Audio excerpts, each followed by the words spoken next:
आपने 200 बच्चे क्यों नहीं कत्ल किए? 100 क्यों? इंतकामन कर रहे थे ना, इंतकामन कर रहे थे। मेरे पास आज भी इतने पैसे थे कि मैं ये सिलसिला जारी रखता। Bayangkan guys, di tengah kota Lahore, Pakistan, tahun 99, ratusan anak jalanan tiba-tiba menghilang tanpa jejak. Anak-anak gembel, pengemis, anak-anak yang kabur dari rumah hilang begitu saja. Dan yang lebih mengerikan, tidak ada yang menyadari mereka hilang. Tidak ada yang peduli.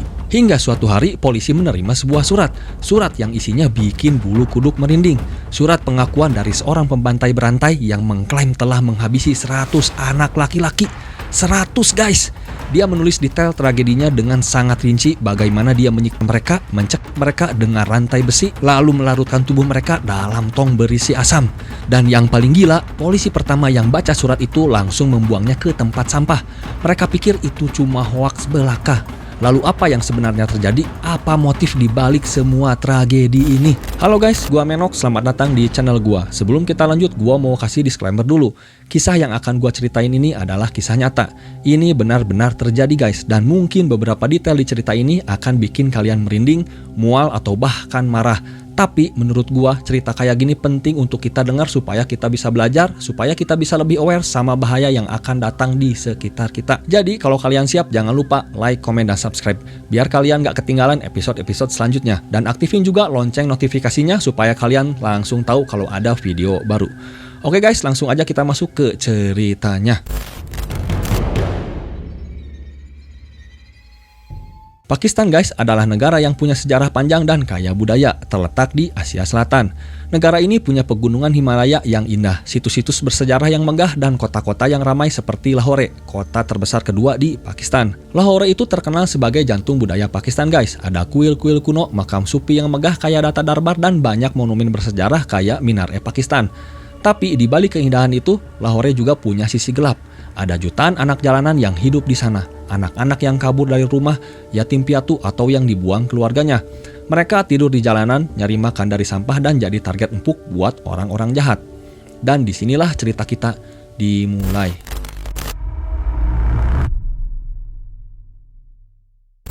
Javed Iqbal Mughal lahir pada tahun 1956 di Lahore, Punjab, Pakistan. Dia adalah anak ke-6 dari 8 bersaudara. Ayahnya, Muhammad Ali Mughal, adalah seorang pedagang kaya raya. Jadi bisa dibilang Javed ini tumbuh dengan sangat dimanja guys. Dari kecil Javed itu anak yang spoiled banget. Apapun yang dia mau pasti dikasih. Dia nggak pernah dengar kata tidak dari orang tuanya. Keluarganya juga selalu bilang kalau dia itu anak yang paling pintar di antara semua saudaranya. Akibatnya, Javed tumbuh jadi orang yang narsis dan merasa dirinya lebih superior dari orang lain. Javed sekolah di Islamia High School, lalu kuliah di Islamia College di Lahore. Tapi guys, sejak remaja Javed udah menunjukkan tanda-tanda psikopat. Dia sering nyiksa hewan, mukul anak-anak lain tanpa alasan, dan suka marah-marah kalau keinginannya nggak dituruti. Yang lebih mengerikannya lagi, Javed punya obsesi yang nggak normal terhadap anak laki-laki muda. Dia nggak tertarik sama perempuan. Malah dia sering ngumpulin anak laki-laki remaja buat tinggal di rumahnya dengan dalih memperkerjakan mereka. Ayahnya yang kaya itu membelikan Javed 2 villa di distrik Sadbagh, Lahore. 1 villa buat usaha, 1 lagi buat tempat tinggal. Dan di villa itulah Javed mulai menjalankan hobi gelapnya. Dia mulai memperkerjakan anak laki-laki muda dengan bayaran murah. Terus dia perlakukan mereka kayak budak. Keluarga Javed sebenarnya udah curiga sejak lama guys. Mereka sering lihat Javed keliling kota naik mobil mewah bareng 6-7 anak cowok remaja. Tapi karena Javed orang kaya dan punya koneksi kuat, semua orang diam aja, nggak ada yang berani lapor. Nah, selama bertahun-tahun, keluarga Javed maksa dia buat nikah. Tapi Javed selalu nolak, hingga suatu hari di tahun 1983, Javed tiba-tiba bilang dia udah nemuin calon istri. Keluarganya seneng dong, akhirnya Javed mau nikah juga. Tapi guys, tahu nggak siapa calon istrinya? Yaitu kakak perempuan dari salah satu anak cowok yang tinggal di rumahnya. Javed nikah sama cewek itu biar si adiknya nggak bisa kabur dari rumah dia. Gila kan? Pernikahannya cuma bertahan beberapa bulan doang, terus mereka cerai. Yang lebih gila lagi, Javed juga memaksa adik perempuannya buat nikah sama salah satu anak buahnya biar anak itu nggak kabur juga. Twisted banget guys. Sejak tahun 1980-an, Javed udah sering dilaporin ke polisi karena kasus pelecehan seksual terhadap anak. Pada tahun 1985 dan 1990, ada laporan kalau dia menyodok anak laki-laki di bawah umur. Tapi karena ayahnya kaya dan punya koneksi kuat, Javed selalu bisa kabur dari jeratan hukum.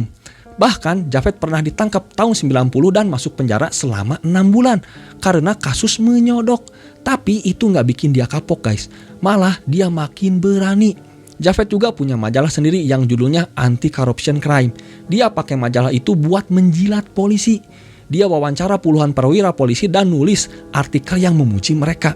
Tujuannya supaya dia punya teman di kepolisian dan bisa lolos kalau ada masalah hukum lagi. Selain itu, Javed juga buka berbagai usaha buat memikat anak-anak guys. Dia buka toko video game pertama di Sadbag. Waktu itu masih jarang banget ada toko kayak gitu. Dia kasih harga murah buat anak-anak, bahkan gratis. Terus dia ada trik jahat, dia sengaja jatuh-jatuhkan uang 100 rupiah di lantai.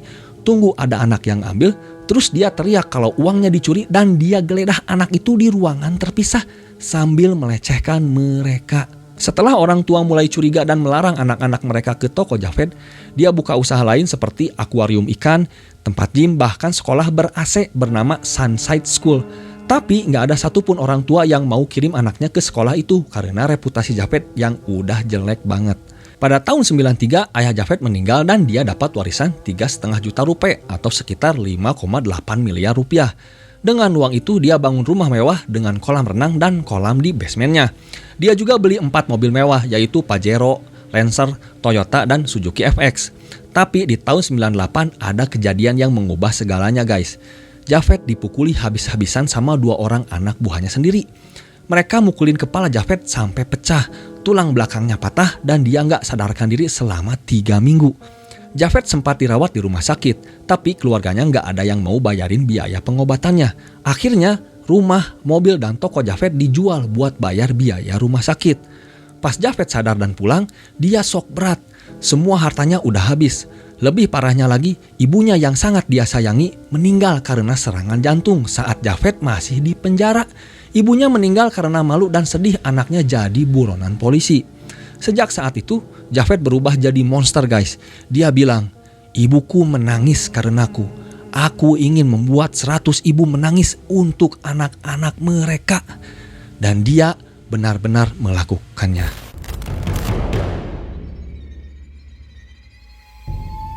Pada Mei 99, Javed Iqbal memulai rentetan tragedi yang paling mengerikan dalam sejarah Pakistan guys. Korban pertamanya bernama Faisal, seorang anak berusia 14 tahun dari kota Faisalabad. Faisal adalah anak jalanan yang sering ngemis di sekitar kuil Data Darbar, sebuah makam sufi terbesar di Asia Selatan yang jadi tempat favorit anak-anak jalanan buat cari makan dan tempat berteduh. Pada suatu sore, Javed mendekati Faisal. Dia bilang kalau dia butuh pembantu dan menawarkan uang yang lumayan banyak. Faisal yang saat itu lagi kelaparan dan butuh uang, setuju. Javed bawa Faisal ke rumahnya di Jalan Rafi nomor 16B, sebuah rumah kecil dengan 3 kamar yang terlihat biasa aja dari luar. Tapi di dalam rumah itu guys, terjadi hal-hal yang paling mengerikan. Javed kasih Faisal makan dan minum, tapi dia mencampurkan pil tidur ke dalam jus jeruk Faisal. Setelah Faisal tertidur, Javed memasang masker gas berisi asam dan sianida ke wajah Faisal. Dalam 10 detik, Faisal meninggal. Lalu, Javed memasukkan tubuh Faisal ke dalam tong berisi asam. Dia tunggu semalaman sampai tubuh Faisal larut sepenuhnya. Javed kemudian buang cairan asam berisi sisa-sisa tubuh Faisal ke selokan dan sungai Rafi. Dan guys, ini baru awal dari mimpi buruk yang panjang. Selama berbulan-bulan, puluhan bahkan ratusan anak laki-laki menghilang di Lahore. Tapi hampir tidak ada yang melaporkan ke polisi guys. Kenapa? Karena korban-korban Javed adalah anak-anak jalanan. Mereka adalah anak yatim, anak yang kabur dari rumah, atau anak yang dibuang keluarganya. Tidak ada yang peduli mereka hidup atau mati. Bahkan orang tua mereka sendiri kadang nggak tahu kalau anak mereka hilang.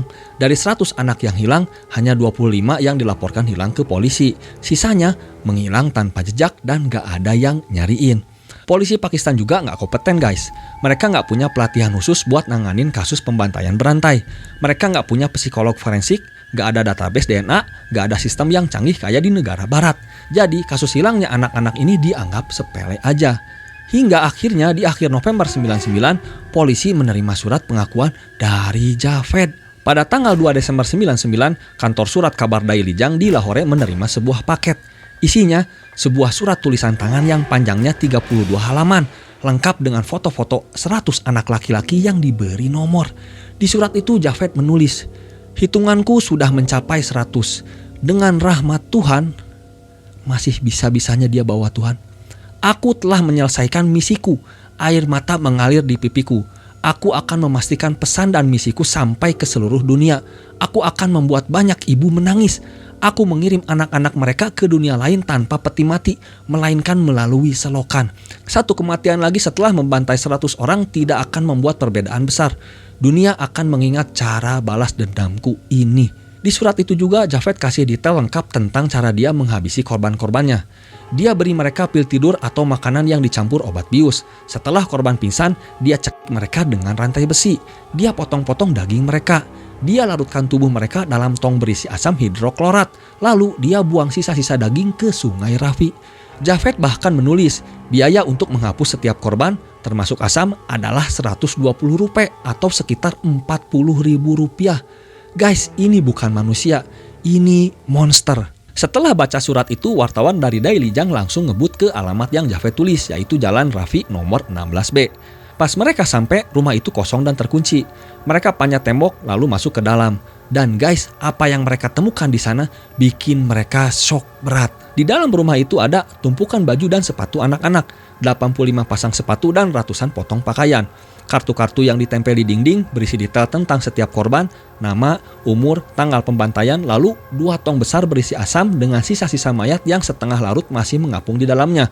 Kemudian, rantai besi yang digunakan Javed buat mencekik korban-korbannya. Dan yang terakhir, foto-foto korban yang disimpan rapi dalam kantong plastik dan diberi nomor. Salah satu kartu di dinding rumah itu bertuliskan, mayat-mayat di rumah ini sengaja tidak dibuang supaya pihak berwenang bisa menemukannya setelah aku bundir dengan melompat ke sungai Rafi. Guys, rumah itu kayak museum pembantaian. Javed sengaja nyimpan semua bukti buat pamer kehebatannya. Setelah penemuan itu, polisi langsung ngadain perburuan terbesar dalam sejarah Pakistan. Ribuan polisi dan relawan dikerahkan buat nyari Javed. Mereka nyari di sungai, di gua, dan di mana-mana. Tapi Javed menghilang tanpa jejak. Selama sebulan penuh, polisi nggak bisa nemuin dia. Akhirnya, mereka tangkap 3 komplotan Javed, remaja-remaja yang bantuin dia membantai, yaitu Sajid Ahmad, 17 tahun, Mamat Nadim, 15 tahun, dan Mamat Sabir, 13 tahun. Salah satu tersangka, Ishak Bila, mati dalam tahanan polisi. Polisi bilang dia loncat dari jendela lantai 3. Tapi banyak yang curiga dia dihabisi atau disiksa sampai mati sama polisi. Pada tanggal 30 Desember 99, Javed Iqbal tiba-tiba muncul di kantor surat kabar Daily Jang. Dia kotor, bau, dan pakaiannya compang-camping. Dia bilang ke staf kantor, "Aku adalah Javed Iqbal, pembantaian 100 anak. Aku benci dunia ini. Aku tidak malu dengan perbuatanku dan aku siap mati. Aku tidak menyesal. Aku menghabisi 100 anak. Aku bisa menghabisi 500 kalau aku mau. Tapi janjiku hanya 100. Jadi aku tidak mau melanggar janjiku." Guys, orang ini gak punya hati nurani sama sekali. Setelah ditangkap, Javed dibawa ke kantor polisi buat diinterogasi. Dan guys, dia dengan bangga menceritakan semua detail pembantaiannya. Polisi menemukan bukti-bukti kuat di rumah Javed. 1. 2 tong berisi asam dengan sisa-sisa mayat 2 korban terakhir, Ijaz dan 1 anak lainnya. 2. 85 pasang sepatu milik korban. Ketiga, ratusan potong pakaian anak-anak yang disimpan rapi dalam kantong plastik. Keempat, foto-foto 100 korban yang diberi nomor. Kelima, buku harian 32 halaman berisi catatan detail setiap tragedi. Nama, korban, umur, tanggal tragedi, cara menghabisi, dan biaya yang dikeluarkan. Yang keenam, rantai besi yang digunakan untuk mencekik korban. Polisi juga melakukan tes tulisan tangan. Hasilnya, tulisan di kartu-kartu dan buku harian 100% cocok dengan tulisan tangan Javed. Orang tua korban diundang ke kantor polisi buat identifikasi barang-barang itu guys. Bayangkan, gimana rasanya mereka pas lihat sepatu atau baju anak mereka di sana. Banyak ibu yang pingsan, menangis histeris, atau bahkan marah-marah ke polisi karena mereka merasa polisi nggak becus.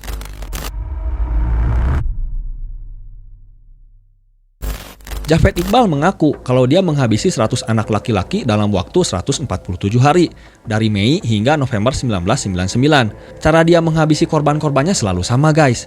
Javed berburu korban di sekitar Data Darbar dan Minar-e Pakistan, tempat berkumpulnya anak jalanan. Dia pilih anak-anak yang terlihat lemah, kesepian dan gak punya siapa-siapa. Ia menawarkan uang, makanan, pakaian, atau pekerjaan, karena anak-anak itu kelaparan dan butuh uang. Mereka dengan mudah percaya sama Javed. Terus Javed bawa korban ke rumahnya di Jalan Rafi. Di sana, dia kasih mereka makan dan minum yang udah dicampur pil tidur atau obat bius. Setelah korban pingsan atau setengah sadar, Javed melecehkan mereka secara seksual. Javed lalu mencekik korban dengan rantai besi sampai mati. Kadang dia juga pakai masker gas berisi campuran asam dan sianida buat bikin korban mati lebih cepat. Setelah korban mati, Javed memotong-motong daging mereka jadi bagian-bagian kecil. Dia masukin potongan tubuh itu ke dalam tong berisi asam hidroklorat. Dia tunggu semalaman sampai daging korban larut sepenuhnya. Kemudian Javed buang cairan asam berisi sisa-sisa daging ke selokan atau sungai Rafi. Awalnya dia buang ke selokan, tapi karena tetangga komplain bau busuk, dia mulai buang ke sungai. Lalu ia juga mendokumentasikan foto korban-korbannya sebelum dihabisi. Dia juga catat detail pembantaian di buku harian, nama, umur, tanggal, cara menghabisi, dan biaya asam yang dia pakai. Lalu Javed juga pernah menghabisi 3 anak sekaligus pada hari Jumat tanggal 13 Agustus 99. Dia bilang, "Aku menghabisi karena balas dendam, kadang karena benci dan kadang karena kesenangan." Orang ini bukan cuma psikopat guys, dia sadis dan bangga dengan perbuatannya. Ngeri. Dari 100 anak yang Javed klaim telah dibantai, polisi berhasil mengidentifikasi 80 anak berdasarkan foto dan barang-barang mereka. Sebagian besar korban adalah anak jalanan berusia 6-16 tahun. Mereka adalah anak yatim piatu, anak yang kabur dari rumah, atau anak dari keluarga miskin yang gak punya uang buat cari mereka. Guys, bayangkan kalian jadi orang tua dari korban-korban ini. Kalian udah berbulan-bulan nyari anak kalian. Kalian lapor ke polisi, tapi polisi gak ngapa-ngapain. Lalu kalian lihat foto anak kalian di koran dengan tulisan dibantai, dicekik, dilarutkan dalam asam. Gimana rasanya guys? Banyak ibu yang pingsan saat identifikasi barang-barang di kantor polisi. Ada yang nangis histeris sampai nggak bisa jalan. Ada juga yang marah-marah ke polisi sambil teriak, "Kenapa kalian nggak ngelakuin apa-apa? Kenapa kalian biarkan monster ini bebas?" Salah satu ibu korban, Samim Akhtar, bilang ke wartawan Time Magazine, "Karena kami miskin, tidak ada yang peduli. Kami tidak mendapat keadilan." Dan itu benar guys. Di Pakistan, nyawa anak jalanan nggak dihargai. Mereka dianggap sampah masyarakat. Makanya Javed bisa menghabisi 100 anak tanpa ada yang sadar.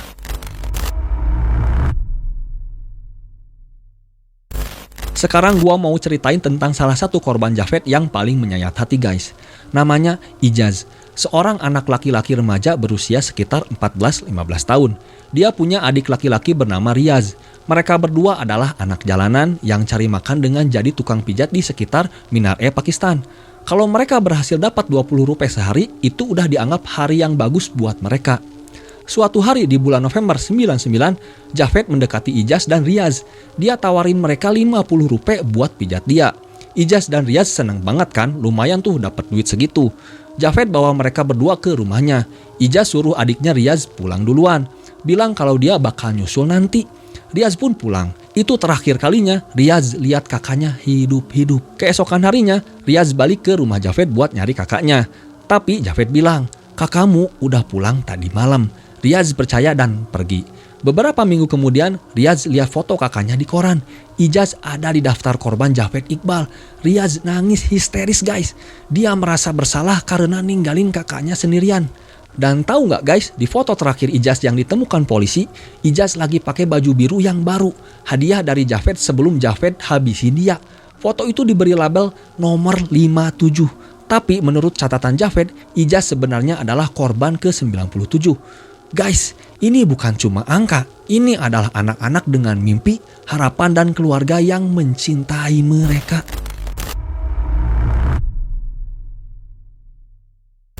Setelah ditangkap, Javed diwawancarai oleh wartawan dan polisi. Dia ditanya, "Kenapa kamu bantai 100 anak?" Javed jawab dengan santai, "Aku membantai karena balas dendam. Polisi menyiksaku. Ibuku mati karena sedih melihat aku di penjara. Aku ingin membuat 100 ibu lain merasakan penderitaan yang sama seperti ibuku." Guys, ini adalah alasan paling konyol dan psikopat yang pernah gua denger. Ibumu mati karena malu anakmu jadi predator seksual anak-anak, bukan karena polisi. Dan kamu balas dendam dengan menghabisi anak-anak yang gak ada hubungannya sama sekali sama masalahmu. Gila ini emang. Selain itu, Javed juga bilang, "Aku melakukan ini untuk menarik perhatian pemerintah terhadap nasib anak-anak jalanan. Mereka gak dilindungi siapa-siapa. Mereka jadi korban orang jahat. Aku ingin dunia tahu tentang penderitaan mereka." Guys, ini adalah pembelaan paling munafik yang pernah ada. Kamu bantai 100 anak buat melindungi anak jalanan. Logiknya di mana? Saat persidangan, Javed berkali-kali mengubah kesaksiannya guys. Kadang dia bilang dia beneran habisi 100 anak. Kadang dia bilang itu cuma hoaks dan semua anak itu masih hidup. Kadang dia bilang dia cuma saksi bukan pelaku. Tapi bukti-bukti di rumahnya terlalu kuat. Polisi nemuin tulisan tangan Javed di kartu-kartu, buku harian, dan foto-foto korban. Semuanya cocok 100%. Persidangan Javed Iqbal dimulai pada 18 Februari tahun 2000. Hakim yang memimpin sidang adalah Baks Ranja. Selama 2 bulan persidangan, 105 saksi memberikan kesaksian, termasuk 73 keluarga korban. Orang tua korban berkumpul di luar ruang sidang, nangis, marah, dan teriak-teriak minta keadilan. Jaksa penuntut menuntut 100 hukuman mati buat Javed, 1 hukuman mati untuk setiap korban. Akhirnya, pada 16 Maret tahun 2000, Hakim membacakan vonis yang paling kontroversial dalam sejarah Pakistan. Hakim bilang, Javed Iqbal telah terbukti bersalah atas 100 pembantaian. Hukumannya adalah dia akan dicekik sampai mati 100 kali di depan orang tua korban-korban yang dia habisi. Tubuhnya akan dipotong jadi 100 bagian, lalu dilarutkan dalam asam sama seperti yang dia lakukan pada korban-korbannya. Guys, ini adalah hukuman paling sadis dan ekstrim yang pernah dijatuhkan di zaman modern. Hakim ini nerapin konsep kisos. Dalam hukum Islam, mata dibalas mata, gigi dibalas gigi. Vonis ini langsung jadi berita internasional guys. Media dari seluruh dunia melaporkannya. Ada yang setuju, ada yang protes. Menteri Dalam Negeri Pakistan Moinuddin Haidar langsung protes. Dia bilang Pakistan adalah penandatangan Konvensi Hak Asasi Manusia Internasional. Hukuman seperti itu tidak diperbolehkan. Dewan Ideologi Islam Pakistan juga bilang hukuman itu tidak sesuai syariat karena Islam melarang penistaan jenazah.